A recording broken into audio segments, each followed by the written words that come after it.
The sound of tires on gravel stopped. It wasn't a car pulling into a driveway. It was 3 bicycles skidding to a halt in the heavy, rural blackness of a Minnesota night. Then, a sound cut through the wind that changed everything. Click. The hammer of a revolver pulled back. That sound doesn't just hit your ears, it vibrates in your marrow. It is the sound of a life being cut in half. Out of the ink-black shadows, he stepped forward. He didn't run, he didn't shout. He moved with the sickening calm of a man who had done this in his mind 1,000 times. A stocking mask distorted his face into a featureless, nylon nightmare. The beam of an 11-year-old's bicycle light caught the cold gray steel of the barrel. "Turn off your lights," the voice rasped. It was low, gritty, like stones grinding together. The boys didn't move. They couldn't. Fear had turned their blood to slush. In that heartbeat, the world of hockey practice and candy bars died forever. Before we dive into this shocking and heartbreaking story, if you enjoy powerful cold case stories like this, you may want to subscribe so you don't miss what's coming next. And let us know the country you're watching from in the comments. We truly love reading them. The air that night tasted like wood smoke and iron. Jacob, Trevor, and Aaron stood frozen, their bikes heavy between their legs. The man stepped closer, the smell of his damp clothing mixing with the scent of the nearby cornfields. He wasn't some ghost. He was solid. He was real. And he was holding their lives in the curve of his trigger finger. "Get in the ditch," the man ordered. His calm was the most terrifying part. There was no hesitation, no frantic energy, just the cold, calculated movement of a hunter who had finally trapped his prey. He looked at Trevor and Aaron, his eyes burning behind the mesh of the mask. "Run into the woods. If you look back, I'll shoot." The boys felt the sting of the tall grass as they scrambled into the darkness. Their lungs burned. Their hearts hammered against their ribs like trapped birds. Behind them, the silence was absolute. No scream, no struggle. Just the sound of the wind through the stalks and the fading image of Jacob, 11 years old, wearing his red hockey jersey, standing alone in the road with the man in the mask. The darkness didn't just hide the abductor, it invited him. What would you do if the person you waved to every morning, the man who bought groceries behind you, the neighbor who mowed his lawn with a polite nod, was the same monster who stole your town's soul? We like to think evil lives in the city, in the dark alleys, or in the headlines of distant places.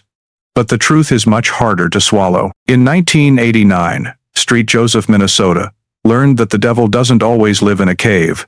Sometimes, he lives in the house with the white picket fence 3 doors down. This isn't just a story about a missing boy, it's a story about how a single act of violence can rewrite the identity of an entire state.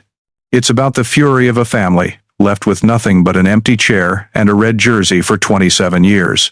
It's about the realization that for nearly 3 decades, the man who took Jacob was breathing the same air as the people who were hunting him. He watched the news. He saw the tears. And he stayed silent. He stayed hidden. Evil doesn't always wear a mask, it wears the face of your neighbor. It sits in the pew behind you. It drives the car in the lane next to yours. If you're not subscribed to this channel, you're making a choice. You're choosing to stay blind to the shadows stretching across your own street. You're choosing to remain unprepared for the reality that the world isn't as safe as you want it to be. Subscribe now. Secure your place in a community that refuses to look away from the truth. If you're comfortable staying in the dark, if you think you're immune to the unexpected, then keep scrolling. But if you're still refusing to join us, I want you to head to the comments right now. Tell us why you're ignoring the warning. Tell us what's holding you back from being informed. Because while you hesitate, the shadows are moving.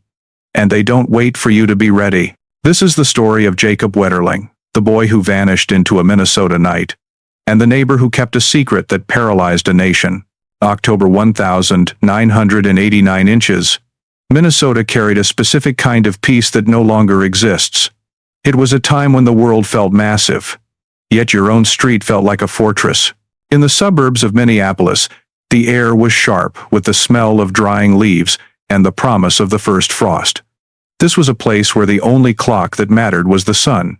When the streetlights hummed to life, that was your signal to pedal hard and get through the front door. Parents didn't hover. They didn't track your movements through a glass screen in their pockets. They trusted the neighborhood. They trusted the silence of the cornfields.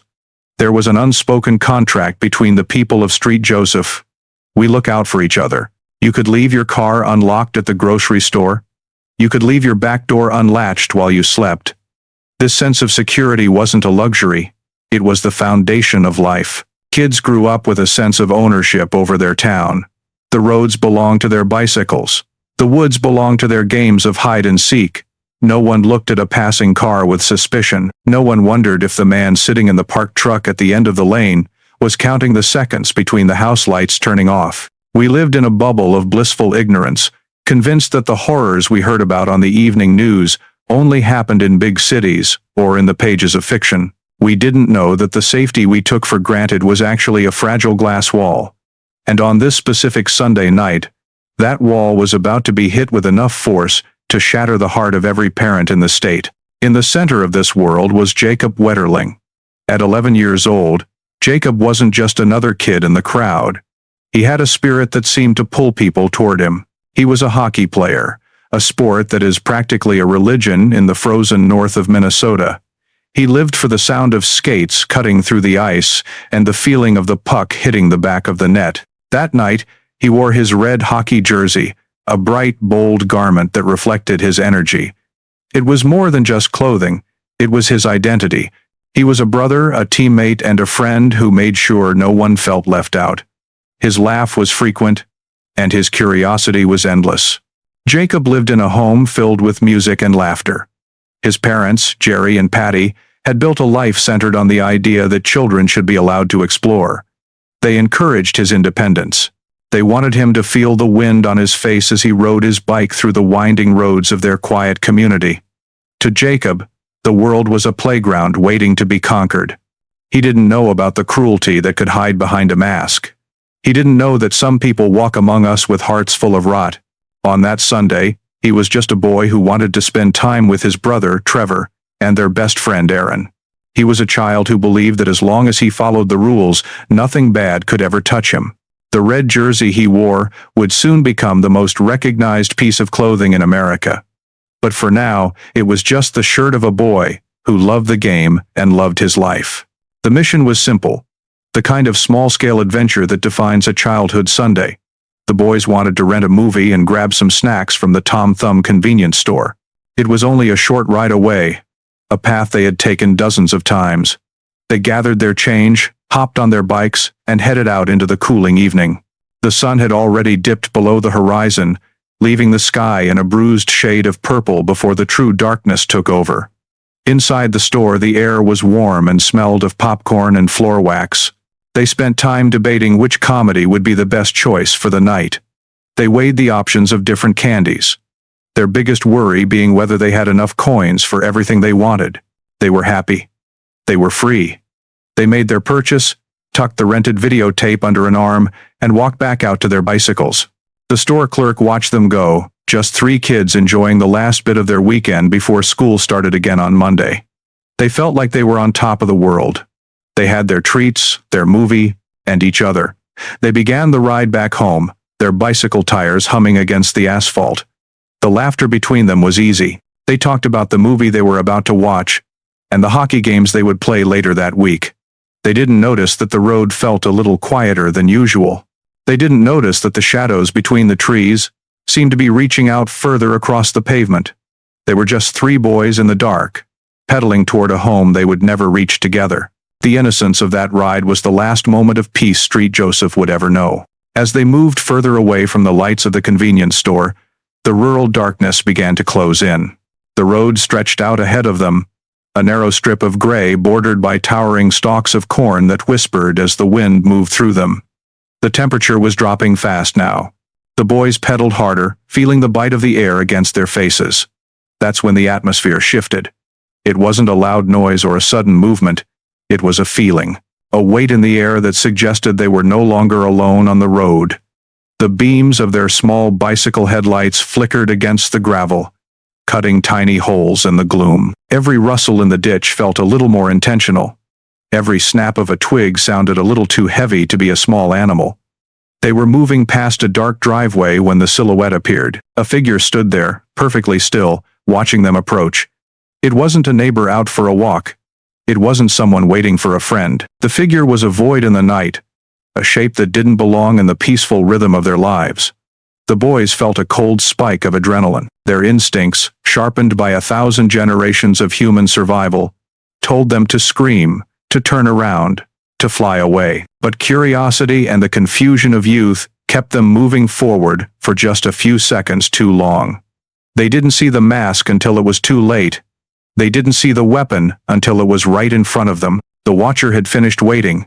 The hunt was over, and the nightmare was beginning. The man didn't emerge with a shout or a struggle.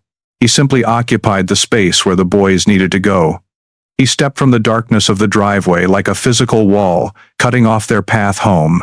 The 3 bicycles screeched as the boys gripped their brakes, the tires sliding on the loose gravel.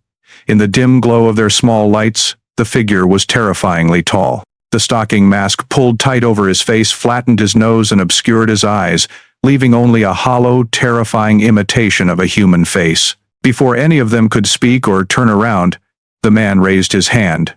The metal of the revolver caught a stray sliver of light, a cold and heavy reality that shattered their ability to think. "Turn off your lights," he commanded. The voice was a jagged rasp, devoid of any warmth or hesitation. He moved with a precision that suggested he wasn't just a random threat. He was a man who had mastered the art of control. The boys obeyed, their fingers trembling as they clicked off the small lamps. The world instantly became a pitch-black trap. The only things left were the sound of the wind through the corn and the heavy, rhythmic breathing of the man in the mask.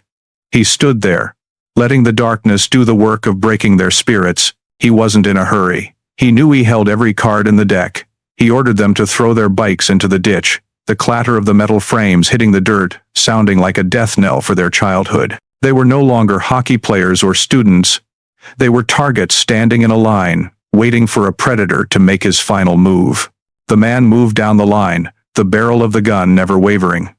He started asking questions, his voice low and demanding. He wanted to know their ages.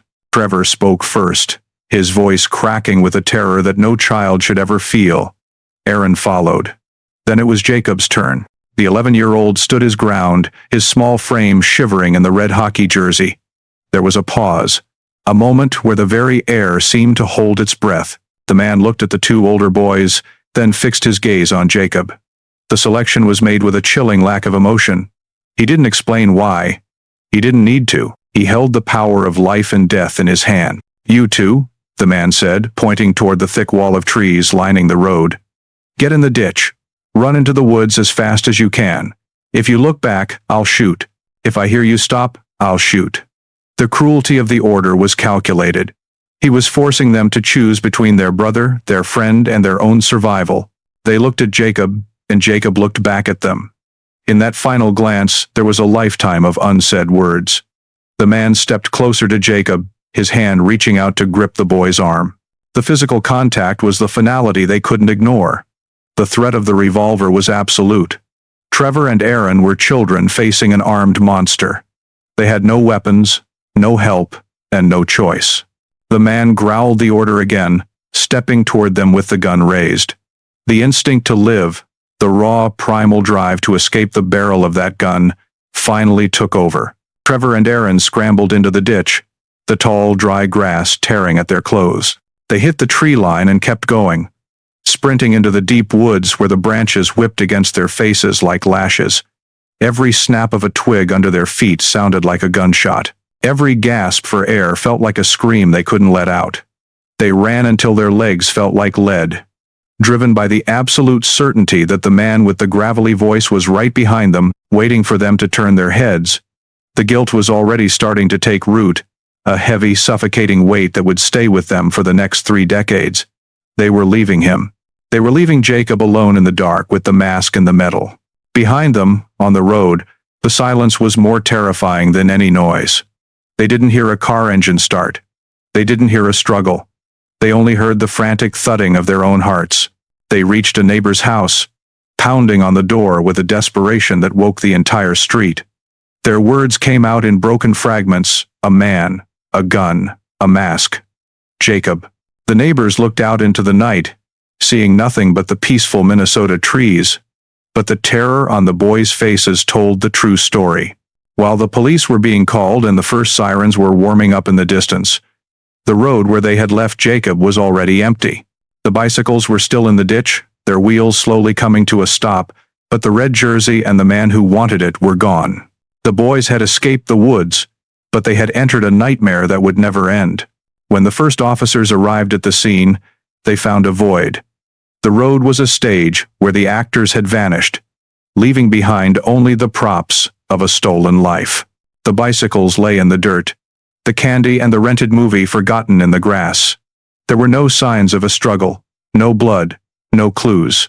Just a set of tire tracks that led away into the night. Jacob's mother never saw the danger coming, and the truth is, most people don't until the barrel of the gun is already pressed against their reality. We live our lives thinking we are the exceptions, that these stories are things that happen to other families in other towns. But Jacob was one of us. He was a boy in a red jersey who just wanted to go home. If you are sitting there thinking this could never happen on your street, you are already vulnerable. She never saw the danger coming, and most people don't until it's too late. Subscribe so you're never the one caught off guard. We cover these cases not just to tell a story, but to remind you that the shadows are always moving. If you're still refusing to join us, I want you to tell me in the comments. What's holding you back from being informed? Is it comfort? Is it the belief that you are safe? Because while you wait to decide, the world continues to produce men like the one on the road. Don't be the person who wishes they had paid attention.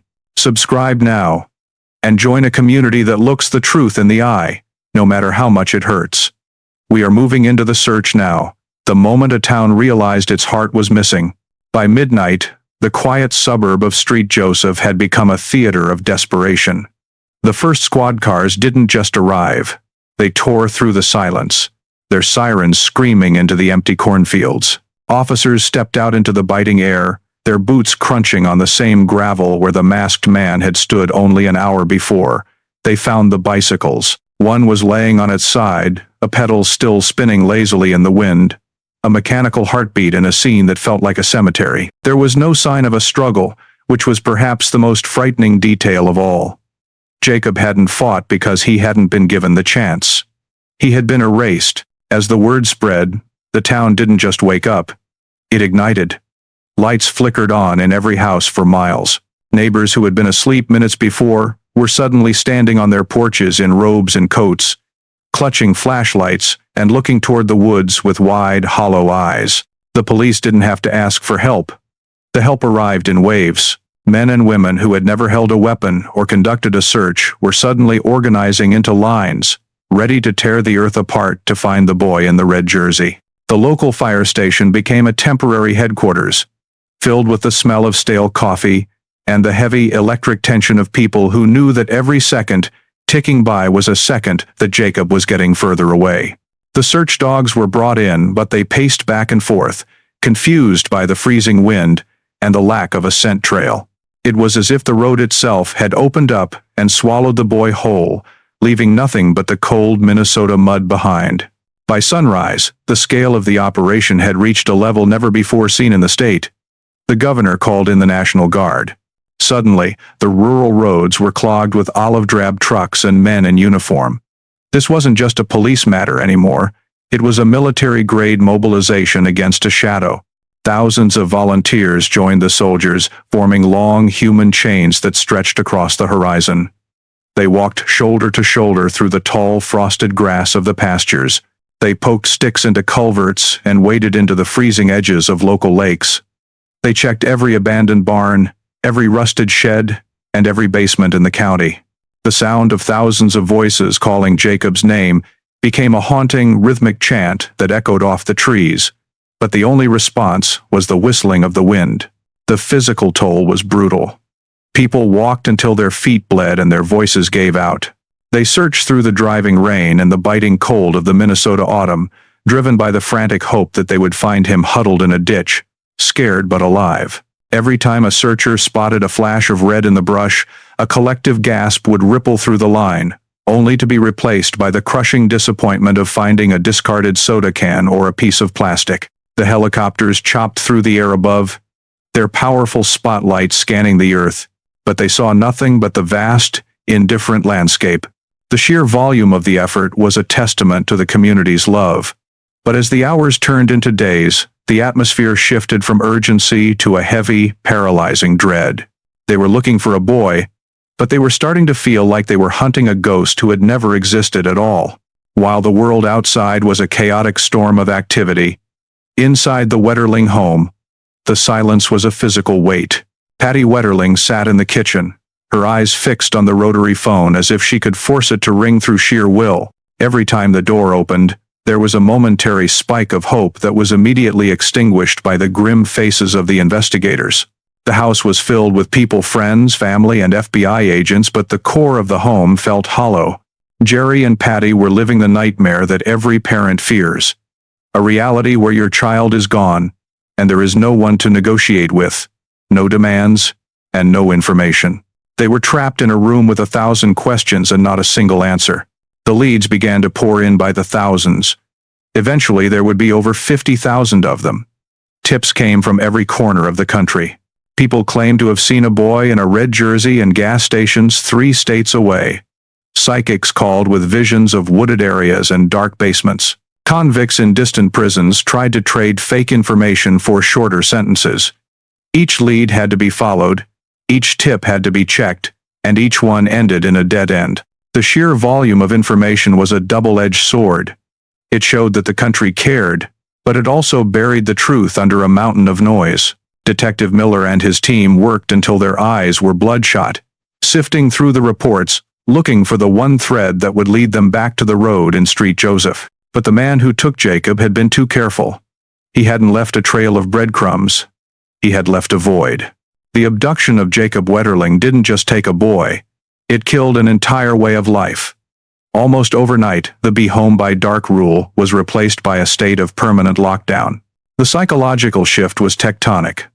Parents who had once allowed their children to roam the woods and ride their bikes to the store now kept them under constant supervision. The concept of stranger danger became the new religion of the American suburbs. It wasn't just a slogan, it was a survival tactic. The trust that had been the glue of small-town Minnesota had dissolved into a toxic cloud of suspicion. People began to look at their neighbors differently. They wondered about the quiet man at the end of the block. They questioned the motives of every person who drove a car that looked like the one spotted near the scene. Halloween that year was a ghost town. The streets that should have been filled with kids and laughter were empty and dark. No one dared to let their children knock on a door, even in their own neighborhood. The fear was a cold, constant companion that lived in the back of every parent's mind. The freedom of childhood had been replaced by a heavy, guarded caution. This was the moment the world grew smaller and more dangerous. The laws would eventually change, and the registries would be built. But the damage to the collective psyche was already done.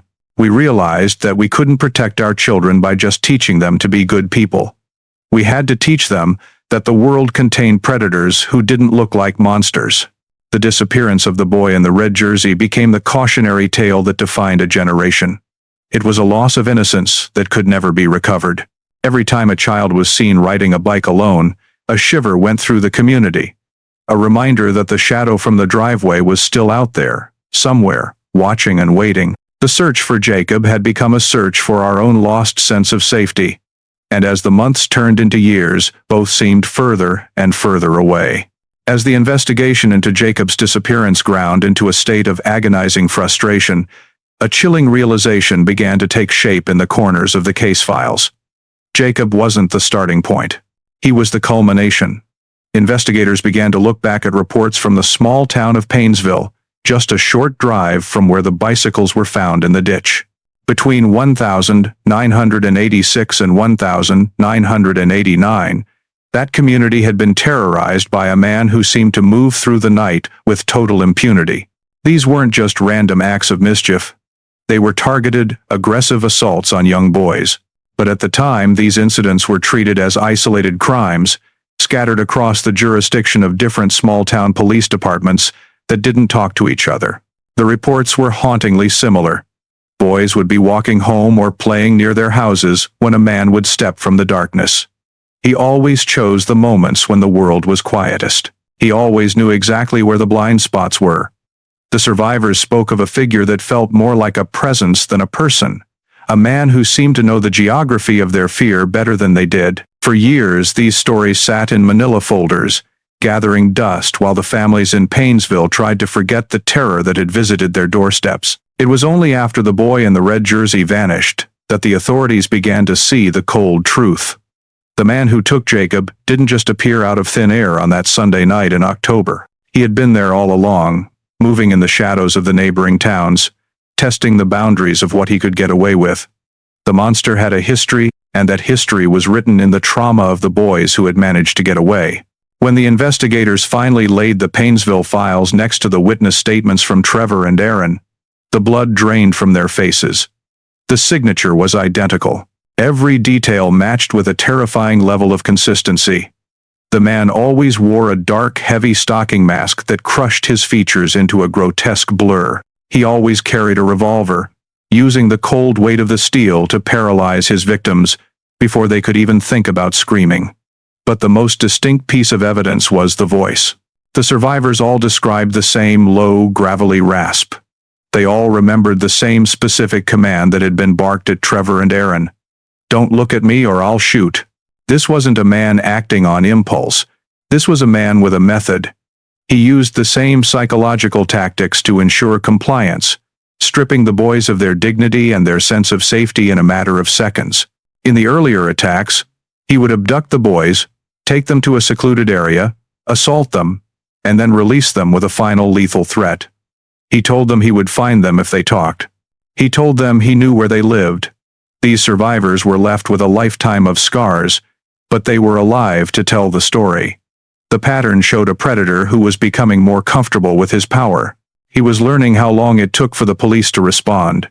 He was learning which roads were never patrolled. He was learning exactly how to remain a shadow in a world of light. The realization was a gut punch to the detectives. The man who took Jacob had left a trail of victims behind him for years, and every one of those attacks had been a warning that went unheeded. The most stomach-turning aspect of the Painesville connection was the realization that the predator had been practicing. Each assault prior to 1989 was a rehearsal for the night he would finally decide not to let a boy go. He was honing his skills like a craftsman, refining his ability to control multiple victims at once, and perfecting his escape routes through the backroads of rural Minnesota. He had learned from his mistakes. If a boy had almost escaped in 1987, he adjusted his grip in 1988. If a car had passed by too closely during an assault in 1986, he chose a deeper, darker driveway for 1989. He was evolving right under the noses of the law, becoming a more efficient, more lethal version of himself with every crime. This wasn't a spiral of chaos. It was a deliberate climb toward a horrific goal. He was testing the waters of abduction. He wanted to see if he could take a child from a public road and vanish before the first phone call was even made. While the community was busy teaching their kids to be polite to strangers, this man was studying the rhythms of the suburbs. He knew when the shift changes happened at the local stations. He knew which houses had dogs and which ones didn't. He was a student of the local geography, using the vast cornfields and the unlit stretches of highway as his personal playground. The terrifying truth was that Jacob Wetterling was the graduation ceremony for a monster who had been in training for years. The Phantom had spent 3 years preparing for those 10 minutes on the road in Street, Joseph, and the result was a disappearance so clean, so absolute, that it felt like magic. But it wasn't magic. It was the result of a predator who had been allowed to practice until he was perfect. The anger that began to boil in the community was directed not just at the man in the mask, but at the system that had failed to stop him when the stakes were lower. The survivors in Painesville had done everything right. They had reported the crimes. They had given descriptions. One of them had even provided a piece of clothing that contained a sample of the attacker's DNA. But in the late 80s, that sample was just a drop of fluid in a vial, a piece of evidence that the technology of the time couldn't fully utilize. The files had been handled by different agencies that operated like islands, never sharing the critical data that would have revealed a serial predator was operating in a 20-mile radius. If the dots had been connected in 1987, If the police had realized that a masked man with a gravelly voice was hunting boys in the area, the night of October 22nd might have ended with Jacob coming home to watch his movie. Instead, the silence of the system became the predator's greatest ally. He was able to walk the streets of the very towns he terrorized, confident that no one was looking for him. He likely sat in his car, watching the news reports about the search for Jacob, knowing that his DNA was already sitting in a police locker somewhere, useless and forgotten. The pain of the Wetterling family was compounded by the knowledge that their son's fate was the price paid for years of missed opportunities and bureaucratic gaps. The man who had assaulted the boys in Painesville was the same man who stood in the driveway in Street Joseph. He hadn't changed his mask. He hadn't changed his gun. He hadn't even changed his voice. He had simply changed his ending. He decided that this time, he wouldn't leave a witness behind to tell the story. The Phantom had finally become a ghost, and it would take another 27 years of technological advancement and sheer investigative will to force him back into the light. But for now, the trail was cold, and the anger was the only thing keeping the memory of the boy in the red jersey from fading into the background of a town that was too afraid to look its neighbors in the eye. As months stretched into years without a single arrest, the collective grief of Minnesota began to curdle into a dangerous, restless anger. A community in pain is a community that demands a target. The police were under a level of pressure that felt like a physical weight, and the public was tired of looking at composite sketches of a masked man who didn't have a face. They wanted a name. They wanted a house they could point to and say, "That is where the evil lives." This desperation created a vacuum, and in the absence of the real predator, the investigation began to lean toward anyone who didn't fit the rigid mold of the local culture. The focus shifted from following the evidence to finding a personality that felt wrong. It was a slow descent into tunnel vision. The detectives were no longer just looking for a man with a gravelly voice and a revolver. They were looking for a recluse. They were looking for someone who lived alone, someone who was quiet, or someone whose hobbies seemed out of step with the rest of the town. This is the moment where the investigation took its most tragic detour. In their rush to provide closure to the Wetterling family, and to stop the bleeding of the community's trust, the authorities began to build a case out of shadows and assumptions. They identified a local music teacher who lived near the site of the abduction. He was a man who kept to himself, a man who didn't have a family of his own, and in the eyes of a panicked public, that was enough to make him a suspect. The machinery of the law began to grind toward a man whose only crime was being different. The assault on the music teacher's life was carried out with the intensity of a small war. In a highly publicized display of force, the police descended on his property with a fleet of vehicles and a small army of technicians. They didn't just search the house, they treated the land like a burial ground. Large excavators were brought in to tear up the driveway and rip through the soil of the garden. Cadaver dogs were led through every room, their barks echoing off the walls of a home that had once been a place of quiet study and music. The media was invited to the front row of the spectacle. News helicopters circled overhead, broadcasting the destruction of a man's privacy to every television in the state. To the people watching at home, the message was clear. They had found him. For days, the searchers sifted through the dirt, looking for a scrap of red fabric or a small bone. They dismantled the structures on the property, looking behind walls and under floorboards. The teacher was forced to stand by and watch, as his entire existence was picked apart by strangers who were convinced he was a murderer. Every item he owned was catalogued and scrutinized. His journals were read, his life's work was tossed into evidence bags, and his reputation was fed into a wood chipper.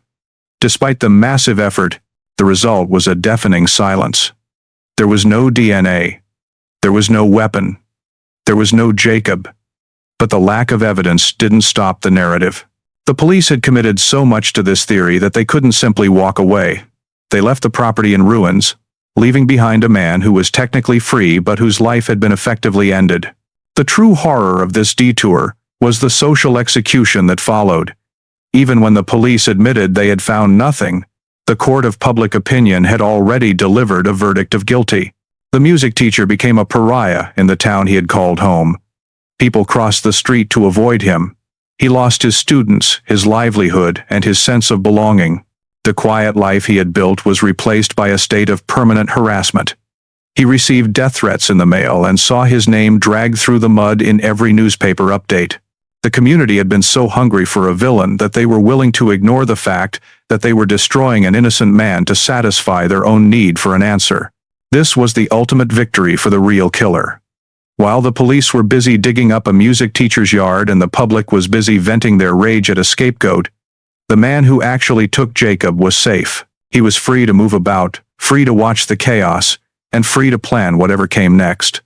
The investigation had wasted years of precious time and resources chasing a ghost of their own creation. The focus on the odd neighbor allowed the truly dangerous neighbor to remain invisible. The music teacher's life was a casualty of a system that prioritized optics over accuracy. He lived out his days as a broken man, a reminder that in our rush to find justice, we often create new victims. The investigation had hit a wall, and for the next 2 decades, the case of the boy in the red jersey would remain a frozen mystery, a wound that refused to heal because the wrong medicine had been applied. While an innocent man's life was destroyed, the real monster was watching from his living room. Just like you're watching this. He saw the excavators. He heard the sirens. He watched the news reports about the music teacher, and likely felt a sense of dark satisfaction. He was the shadow that everyone was looking for. Yet he was the one person no one was watching. He sat in his chair, perhaps drinking coffee or reading the paper, while the world tore itself apart trying to find him. He was a master of the ordinary, a man who knew that the best place to hide is in plain sight. He wasn't a monster from a movie. He was the man who might have helped you jump, start your car, or held the door open at the post office. This is the reality of the world we live in. We focus on the people who look different, while the truly dangerous individuals blend into the background of our everyday lives. Don't be the one who misses the signs because you're looking for a caricature of evil. The person who took Jacob didn't look like a criminal until the handcuffs were finally on his wrists 27 years later. Subscribe to stay sharp. We cover these cases to give you the tools to see through the mask of the ordinary. If you're not joining this community, you're leaving yourself and your family at the mercy of the unknown. You're choosing to look away when you should be looking closer. Or, if you're still refusing to subscribe, I want you to go to the comments right now and tell the rest of us why. What makes you think you're safe enough to ignore the warning? Why would you rather risk missing the next update that could change how you see your own neighborhood? While you type your excuse, remember that the real monster in this story was just a neighbor. And he was watching the whole time. We are moving forward now, into the decades of silence, where a mother's grief turned into a national movement, and a cold case finally began to warm up. The 1,990 seconds bled into the 2000s, and the world outside Minnesota began to transform. Technology changed the way we lived, the way we talked, and the way we tracked our children. But for the family of the boy in the red jersey, time had remained locked in that cold October night in 1989. Jacob wasn't just a missing person anymore. He had become a permanent resident of the collective conscience. Every few years, the FBI would release a new age progression photo. These images were a punch to the gut for anyone who saw them. They showed what Jacob might look like at 15, then 21, then 30. The bright-eyed boy from the hockey rink was replaced by a digital estimation of a man who likely didn't exist anywhere but in the hopes of a grieving mother. These photos were a reminder of a life that had been stolen in 10 minutes of calculated cruelty. While other children grew up, graduated, and started families, Jacob remained a frozen image on a flyer. The posters in the shop windows had faded under the sun, their edges curling and turning yellow, but the pain remained as sharp as a razor. Every time a new cold case was solved in another state, or a set of remains was found in a remote woods, the people of Street Joseph held their breath. They waited for the phone call that never came. The investigation had moved from the front page to the back of the filing cabinets, but the weight of the unsolved mystery continued to press down on the state. Jacob had become a ghost that haunted every bicycle ride and every dark rural road, a silent witness to a world that was trying to move on without him. Patty Wetterling refused to let the silence win. She realized early on that if she couldn't bring her son home, she would make sure no other mother had to face the same void. She turned her grief into a weapon, taking her fight all the way to the halls of power in Washington, D.C. She spoke with a clarity and a ferocity that demanded attention. Her efforts led to the creation of the Jacob Wetterling Crimes Against Children and Sexually Violent Offender Registration Act. For the first time, the law required states to track those who had committed crimes against children, creating the very registries that are now a standard part of our safety infrastructure. It was a massive victory for child protection, a change that has undoubtedly saved thousands of lives. Yet there was a hollow irony to the victory. The law carried Jacob's name, but it hadn't found Jacob. His face was the symbol of a national movement, but he was still missing. The family sat at a dinner table with an empty chair, surrounded by the news of the legislative changes they had sparked. They had changed the legal landscape of a nation, but the geography of their own lives remained broken. They were heroes to the public, but in the quiet hours of the night, they were still just parents waiting for a knock on the door. The registry was a net designed to catch predators, but the specific man who had stepped out of the driveway in 1989 seemed to have slipped through every chord. The law was a legacy, but a legacy is a poor substitute for a son. The world was safer because of the boy in the red jersey, but the boy himself was still out there, hidden in the silence. The year 2015 marked a quarter-century of dead ends. The original team of detectives had retired, their careers defined by the one case they couldn't close. But cold cases aren't always solved by finding something new. Sometimes they are solved by looking at what was ignored. A new investigator took an interest in the file. But instead of focusing on the night of the abduction, he started looking at the crimes that happened before it. He went back to the Painesville reports, the ones that had been dismissed as secondary. He found a dusty evidence box that had been sitting in storage for decades. Inside was a piece of clothing from a survivor of an assault that happened before Jacob vanished. This survivor had been attacked by a man with a mask and a gun, a man who spoke with a gravelly voice. During the struggle, a small sample of the attacker's biological material had been left on the fabric. In 1989, that sample was almost useless. The science was too primitive to turn it into a name. But in 2015, the world had changed. The investigator looked at the vial and realized he was holding a key that had been waiting for a lock to be built. He didn't know who the DNA belonged to, but he knew that the technology finally existed to find out. This wasn't about a hunch or a profile anymore. This was about the cold, hard reality of genetic code. He sent the sample to the lab, not with a sense of hope. Hope had been exhausted years ago, but with a sense of duty. He was looking for a ghost, and he had found the ghost's signature in the wait for the DNA results was a slow, agonizing process. For weeks, the sample was processed through the national database, a system that didn't exist when Jacob was taken. This was the moment where the decades of silence were finally challenged by the advancement of human knowledge. The computer didn't care about the news reports, the search parties, or the false leads. It only cared about the sequence of the code.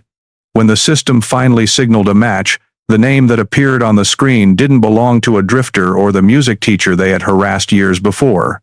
It belonged to a man named Mitchell Draven. He was a man who had been interviewed briefly in the first weeks of the 1989 investigation but was dismissed because he seemed too ordinary. Draven had spent 27 years living as a ghost in the machine.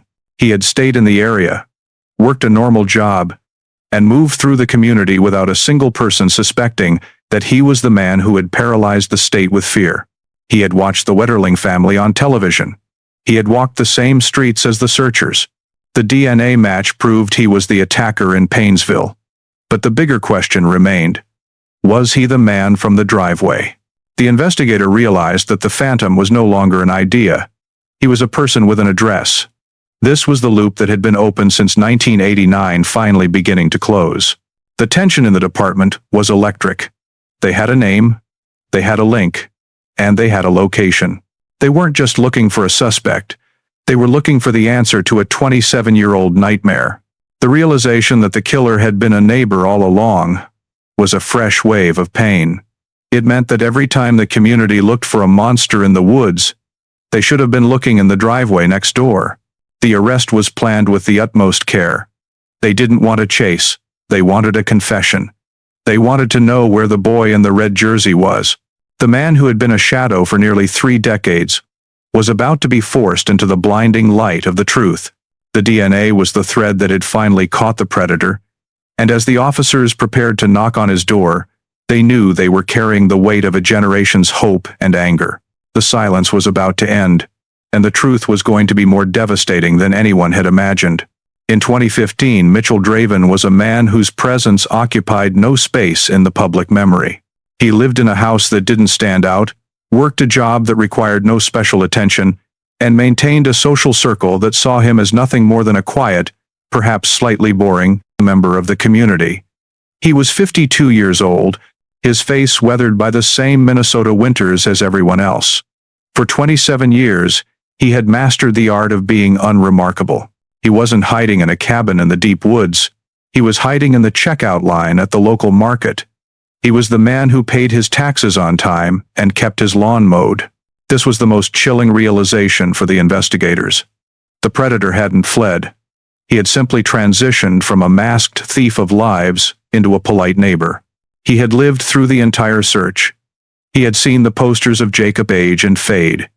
He had likely walked past the Wetterling family in public spaces, perhaps even nodding to them as he went about his day. The discipline required to maintain that facade for nearly 3 decades is a testament to a specific kind of coldness. He didn't have a record that screamed monster. He had managed to suppress the violence of his past, or at least keep it tucked behind a curtain of domestic normalcy. When the police looked at his life, they didn't find a lair of madness. They found a collection of ordinary days. He had used the community's own trust as his shield. He knew that as long as he looked like everyone else, no one would ever think to look at him. He was the ghost that had decided to stop haunting and start living among the haunted. The arrest didn't involve a high-speed chase or a standoff with federal agents. It was a surgical strike carried out in the light of day. When the authorities arrived at Draven's door, they didn't come with the chaos that usually accompanies a major capture. They came with the weight of 27 years of patience. The knock on the door was firm and final. When Draven opened it, he didn't look like a man who was surprised. He looked like a man who had been expecting this knock for a very long time, yet had convinced himself it would never come. There was a moment of absolute stillness as the reality of the situation settled over the porch. The DNA from Paynesville had finally caught up to the man who thought he had outrun the truth. As the handcuffs clicked around his wrists, the sound echoed the same metallic finality as the revolver hammer from the road in 1989. The neighborhood watched from behind their curtains as the man they knew as Mitchell was led to a police cruiser. There was no struggle. There were no shouted denials. There was only the sight of a middle-aged man in ordinary clothes being taken away to answer for a nightmare that had defined a generation. The officers who made the arrest felt the gravity of the moment. They were holding the person who had stolen the peace of an entire state. The man who had been a faceless phantom for nearly 3 decades finally had a name and a set of fingerprints. The trap hadn't just closed on a suspect. It had closed on the mystery that had served as the dark heart of Minnesota for 27 years. The silence was over. When the news of the arrest hit the airwaves, the shock was physical. People stopped their cars to listen to the radio. Offices went silent as the name Mitchell Draven was read aloud. The face that stared back from the mugshot wasn't the face of a demon. It was the face of a man you might see at a hardware store. That was the source of the community's renewed agony. He was a local. He had stayed. The anger that had been simmering since 1989 boiled over as the realization set in. The man who had taken Jacob had been breathing their air the whole time. He had watched the town mourn. He had seen the white ribbons tied to the trees. He had watched Patty Wetterling fight for new laws, knowing all along that he was the reason those laws were needed. The betrayal felt personal to every resident of the state. It proved that the stranger danger they had preached was only half the truth. The real danger wasn't always a stranger from a distant place. Sometimes it was the man who lived 3 streets over. The phantom had a face, and it was a face that belonged in their own backyard.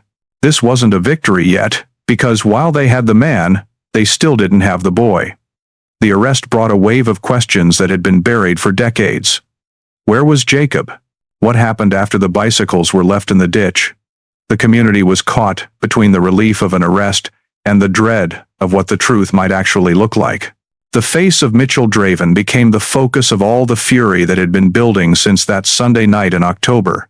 The monster wasn't in a cave, he was in a cell. And the world was finally ready to demand an account for every second of the last 27 years. The horror of the Jacob Wetterling case is not just in the abduction, but in the 27 years of deception that followed. Mitchell Draven proved that you can live next to a predator and never know the rot that lives inside his heart. He was the neighbor you waved to. He was the man in the checkout line. He was the unremarkable person who watched the search for his own victim from the safety of his living room. He didn't look like a criminal until the DNA forced the world to see him for what he truly was. This is the reality. We live in a world where the most dangerous people are often the ones who go unnoticed, because they look exactly like you and me. They thrive on our willingness to believe that evil is always loud and obvious. He lived among them for 27 years. Is your neighbor who they say they are? Do you really know the people who share your street? Or are you just comfortable with the mask they show you? Most people don't see the danger coming until the handcuffs are on someone else's wrists, or worse, until it's too late for their own family. You need to be the person who stays informed. You need to be the one who understands how these predators operate and how they hide in the light of day. Subscribe now, so you're never caught off guard. We provide these stories so you can stay sharp, stay aware, and protect the people you love from the shadows that move in plain sight. If you're still refusing to join us, I want you to go to the comments right now and tell the rest of us why. What makes you so sure that your neighborhood is the exception? Why would you rather risk staying in the dark than being part of a community that looks for the truth? While you hesitate, remember that the people of Street Joseph thought they were safe too. They thought the monster was somewhere else. They were wrong. Subscribe now, and don't be the one who wishes they had paid attention when the signs were right in front of them. We are moving toward the final resolution now. The moment the deal was made, and the earth finally gave up its secrets. With Mitchell Draven in custody, the legal system hit a wall of agonizing reality. While the DNA had linked him definitively to the assaults in Painesville, the disappearance of the boy in the red jersey remained a case built on circumstantial threads. There was no murder weapon, no eyewitness to the final act, and most importantly, no body. The prosecutor knew that without a confession, they might convict Draven for his past crimes. But they could never truly close the book on Jacob. The monster held the only map to the truth, and he knew its value. He sat in his cell, a man who had already stolen 27 years of peace, and prepared to steal one last thing: the dignity of a full sentence. This was the beginning of what many would call a deal with the devil. The authorities were forced to enter a room with a predator to negotiate the price of a mother's closure. The trade was simple and sickening. If Draven told them where he had hidden the remains, and if he provided a full, detailed account of that night in 1989, the state would allow him to plead to a lesser charge. They would offer him a path to a sentence that, while long, was not the life behind bars that the public demanded. It was a tactical move designed to end the mystery, but it felt like a betrayal of the very justice they had spent 3 decades seeking. The price of the truth was the freedom of the man who had destroyed it. The investigators had to weigh the hunger for a conviction against the need to bring a lost boy home from the cold Minnesota soil. The weight of this decision didn't just fall on the lawyers. It fell on the shoulders of Jerry and Patty Wetterling. They were presented with an impossible, heart-wrenching choice. They could push for the harshest possible punishment, risking a trial where Draven might remain silent forever, leaving Jacob's location a secret that would go to the grave. Or they could sign off on a deal that would finally give them the answers they had prayed for, at the cost of seeing their son's killer receive a lighter sentence than he deserved. It was a choice between vengeance and peace, between a cell and a grave. No parent should ever have to balance the scales of justice against the remains of their child. Patty had spent 27 years fighting for every child in America, but in that moment, she was just a mother who wanted to know where her boy was. The agony was visible in every line of their faces. They knew that if they took the deal, the public would be outraged. They knew people would say the killer got away with it. But they also knew the torment of every October 22nd, every birthday and every holiday spent wondering if Jacob was out there, alone and forgotten. They chose the truth. They chose to bring Jacob home. It was an act of profound, painful grace, a decision to prioritize their son's return over the satisfaction of seeing a monster rot forever. They agreed to let the predator speak, knowing that every word he uttered would be a fresh wound, but believing that the silence was a burden they could no longer carry. The negotiation was a cold, clinical affair. Draven sat across from the authorities, a man who had spent decades as a shadow, now dictating the terms of his own surrender. He didn't show remorse. He didn't offer apologies. He spoke of that night in 1989 as if he were describing a mundane errand.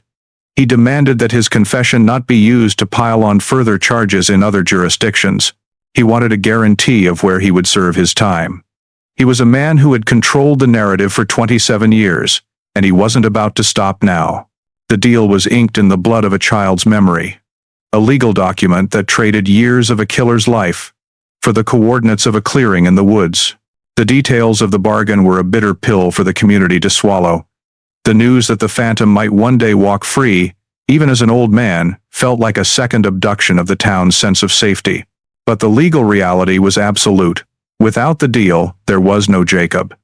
The investigators had to watch as Draven signed the papers, his hands steady, his face an unreadable mask of indifference. He had won a different kind of game. He had used the very love and desperation of the Wetterling family as leverage to secure his own future. As the ink dried, the focus shifted from the courtroom to a specific piece of land. The bargain was struck. The devil had his due, and now it was time for him to lead them to the place where the red jersey had finally stopped moving. The community's reaction to the deal was a storm of conflicting emotions. There was a raw, visceral anger that a man like Draven could negotiate for anything. People felt that the justice system had buckled under the pressure of a cold case. But beneath the anger was a quiet, somber understanding. Everyone who had followed the story, everyone who had tied a white ribbon to a tree, realized that the Wetterling family had earned the right to make this choice. They had given 30 years to the state. They deserved to have their son back, in whatever form the earth would return him. The moral weight of the bargain was a heavy shroud over Minnesota. It was a reminder that in the real world, justice is often a messy, imperfect compromise. A few days after the deal was signed, a small convoy of unmarked vehicles moved toward a remote patch of pasture and woods. Mitchell Draven was in one of those cars, shackled and guarded, leading the way to the spot he had visited in his mind every day for 3 decades. The air was turning cold again, a mirror of the night in 1989. The investigators carried shovels and sifting screens, their faces set in grim determination. They weren't looking for a boy anymore. They were looking for the evidence of a tragedy. When they reached the site, Draven pointed to a nondescript patch of earth. There was no monument there, no sign of the evil that had occurred, just grass and dirt. As the first shovels broke the ground, the reality of the bargain hit home. This was the end of the mystery, but it was also the beginning of a different kind of grief. They weren't just digging a hole. They were unearthly a secret that had paralyzed a nation. The devil's bargain had provided the location, but it couldn't provide comfort. As the dirt was moved aside, the first fragments of the truth began to emerge. It was a somber, silent process. No one spoke. The only sound was the scrape of metal against soil and the distant call of a crow. The boy in the red jersey was no longer a ghost on a flyer. He was right there, beneath their feet, waiting for the people who loved him to finally take him home. The bargain was complete. The monster had his deal, and the family finally had their answer. We are moving toward the final section now, the confession, the recovery, and the closing of a 27-year-old wound. The courtroom in 2016 felt like a tomb. There was no air in the room, only a heavy, suffocating pressure that made every breath feel like a struggle. Mitchell Draven sat at the defense table, finally stripped of the mask he had worn for 27 years. He wasn't a shadow or a phantom anymore.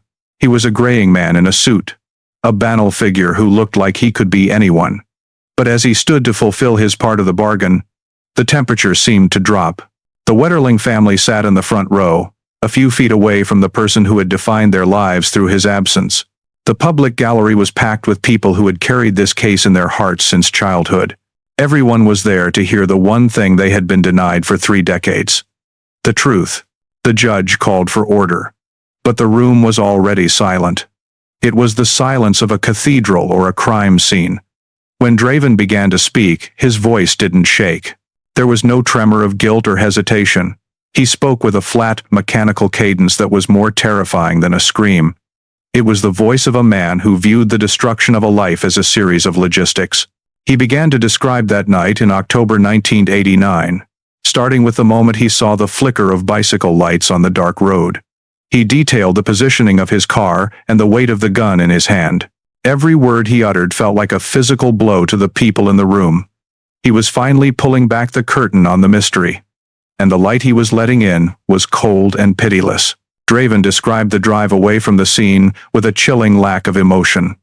He spoke about how Jacob sat in the car, a small figure in a red jersey, terrified but quiet. There were no pleas for mercy in Draven's account, only the sound of the tires on the gravel and the heavy breathing of a predator who had finally secured his prize. He described navigating the back roads of rural Minnesota, moving through the landscape like a ghost who knew every curve and every hiding spot. He wasn't a man in a panic. He was a man in total control. He spoke about the specific turns he took and the way the moonlight hit the fields, painting a picture of a nightmare that had been etched into his mind with perfect clarity. The listeners in the courtroom were forced to endure the minute-by-minute account of a child's final hour. Draven didn't look at the Wetterling family as he spoke. He kept his eyes fixed on a point in front of him, recounting the final moments in a monotone that made the horror feel clinical.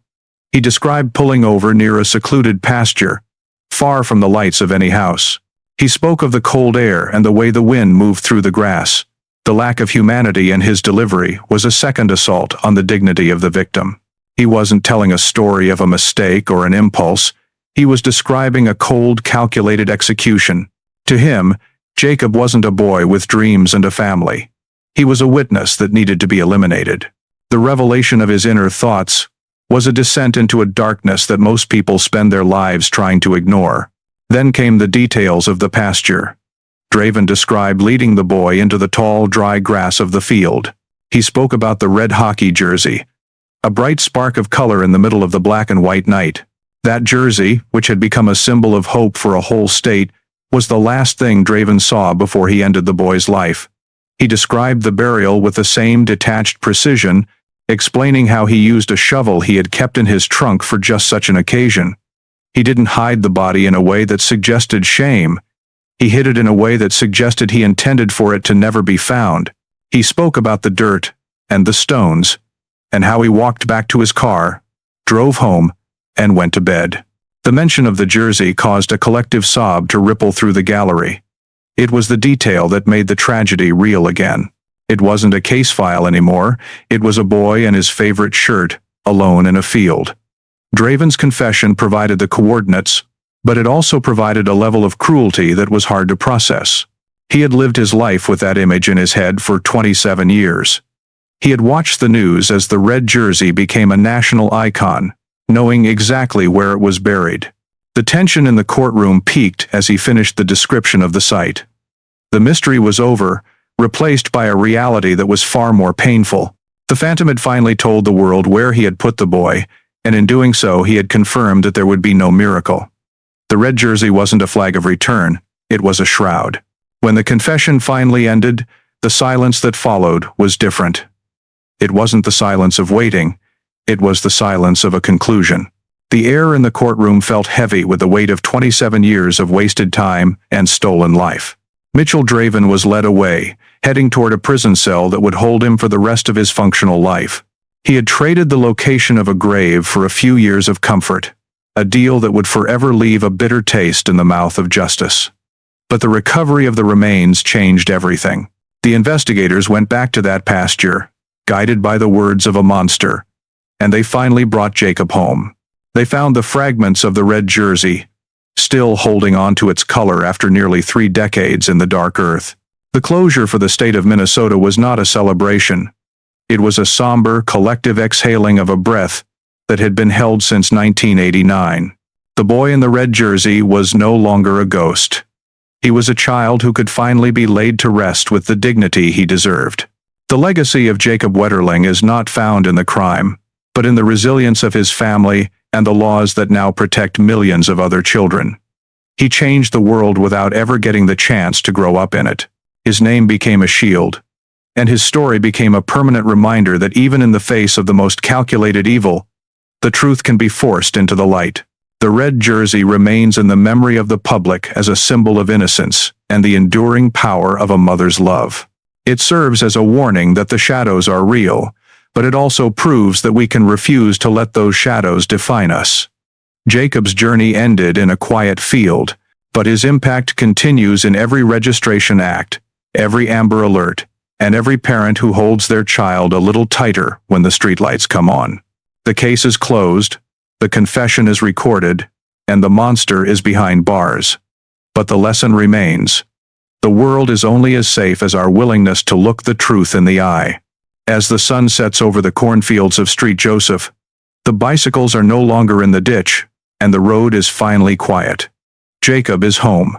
The final journey to the field was a procession of ghosts and gravity. A small convoy of unmarked vehicles moved slowly down a rural road, kicking up the same fine dust that had settled over the case decades ago. There were no flashing lights or sirens this time. The urgency had been replaced by a heavy, reverent stillness.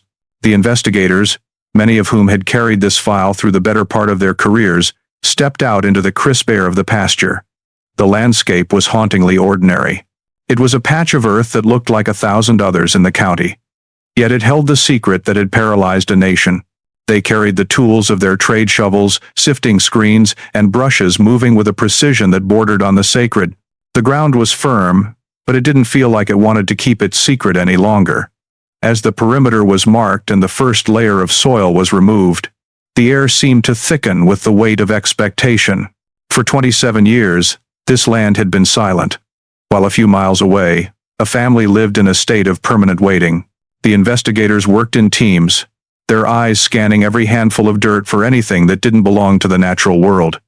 They weren't looking for a miracle anymore. They were looking for the truth, no matter how much it hurt to find it. Every scrape of metal against stone sounded like a ticking clock. The sun moved across the sky, casting long shadows over the men and women who were determined to ensure that this would be the last day Jacob spent alone in the dark. The earth finally began to yield the truth in fragments. It started with a change in the texture of the soil, a subtle shift that only an experienced eye would notice. The dig slowed to a crawl, the shovels being replaced by hand tools and delicate brushes. The tension at the site was absolute. No one spoke. The only sounds were the distant call of a hawk and the rhythmic scratching of brushes against the clay.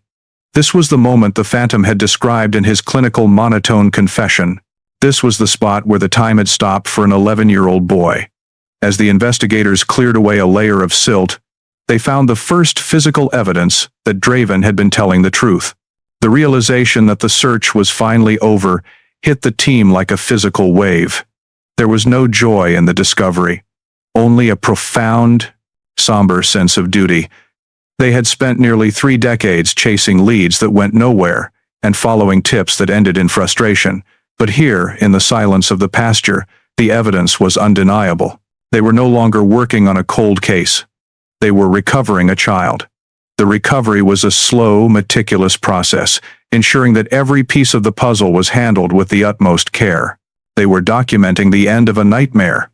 As the afternoon light began to fade, the investigators knew they were close to the heart of the mystery. The decades of uncertainty were being stripped away, layer by layer, revealing a reality that was finally ready to be faced. The most devastating moment came when the mesh of the red hockey jersey began to emerge from the dirt. It wasn't just a piece of clothing. It was a beacon that had burned in the minds of the public since 1989. Despite the passage of 27 years, the color was still recognizable, a stubborn, vibrant red that refused to be swallowed by the earth. Seeing that fabric was like seeing a piece of the past return to the present. It was the jersey from the posters, the jersey from the age progression photos, and the jersey that a mother had seen her son wear as he rode away on his bicycle. The sight of it broke the professional distance of the investigators. It was the physical proof of a life interrupted. The mesh was caked with soil, but it represented the end of the void. For 27 years, that red jersey had been a symbol of a missing child, a question mark that hung over every rural road in Minnesota. Now it was the final period at the end of a long, tragic sentence. The team worked with trembling hands to clear the remaining debris, treating the fabric with the reverence of a religious relic. This was the moment that would finally allow the Wetterling family to stop looking at the horizon. The The jersey had stayed with Jacob, a loyal companion in the silence of the field, waiting for the world to find him.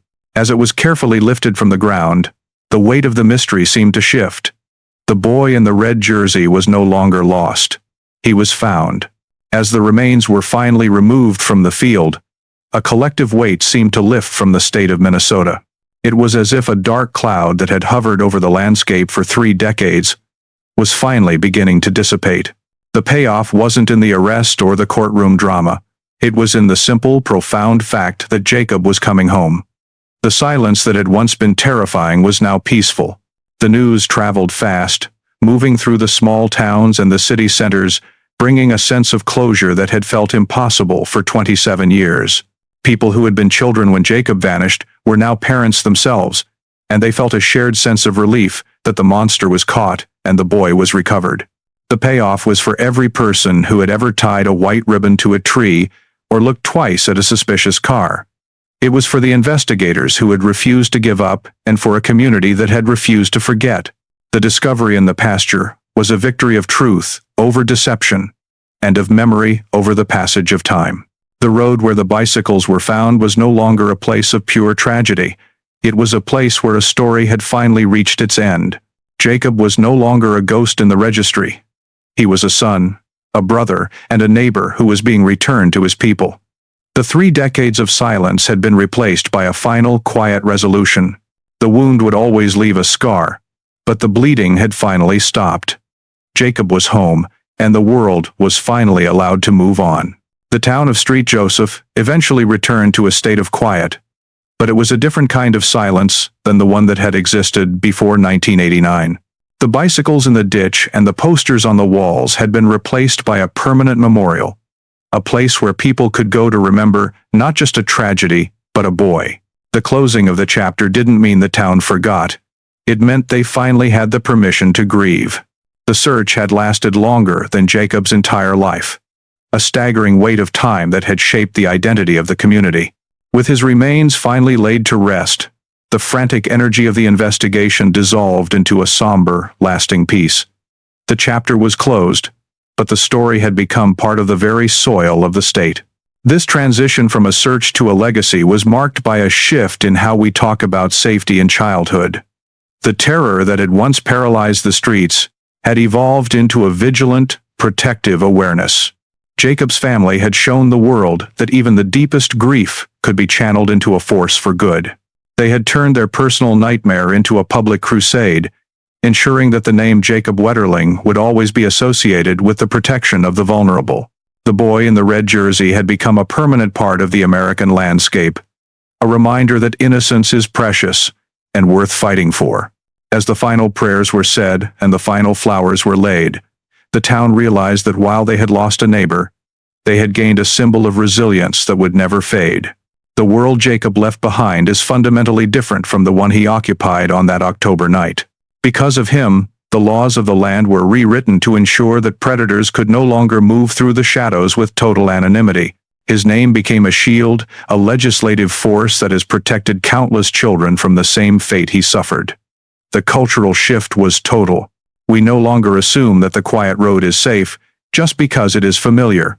We have built systems of registration, alert networks, and educational programs that all trace their roots back to a single empty driveway in Minnesota. Jacob's life was short, but the shadow it cast was long enough to cover a nation. He became the face of a movement that forced us to look at the darkest parts of our society and demand better. This is the true spirit of 11. It is the belief that one life, even one taken far too soon, can change the course of history. We see his influence every time an alert goes out on a phone or a registry is checked by a concerned parent. His legacy is found in the thousands of children who were never taken because the world became a less hospitable place for monsters. We have learned that safety is not a passive state, but a constant active choice. The boy in the red jersey taught us that the price of our freedom is our vigilance.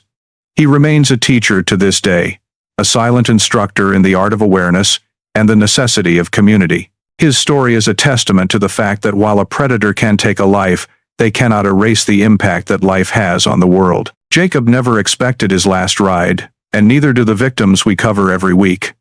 He was a boy with a movie and a bag of candy, riding home through a neighborhood he trusted. He didn't see the man in the mask until the gun was already drawn. That is the nature of the world we inhabit.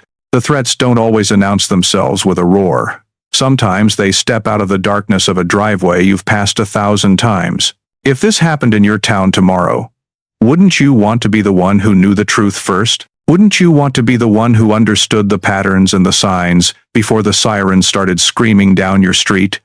Knowledge is the only weapon that works before the crime is committed. Subscribe now to protect your peace of mind.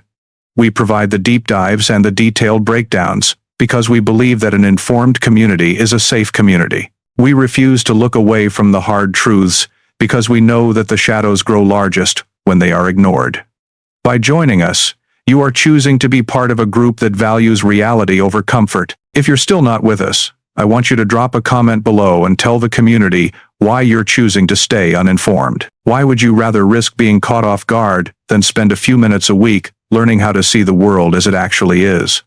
While you weigh your decision, remember the boy in the red jersey. Remember how quickly a quiet night can turn into a 30-year nightmare. Subscribe now and stay sharp.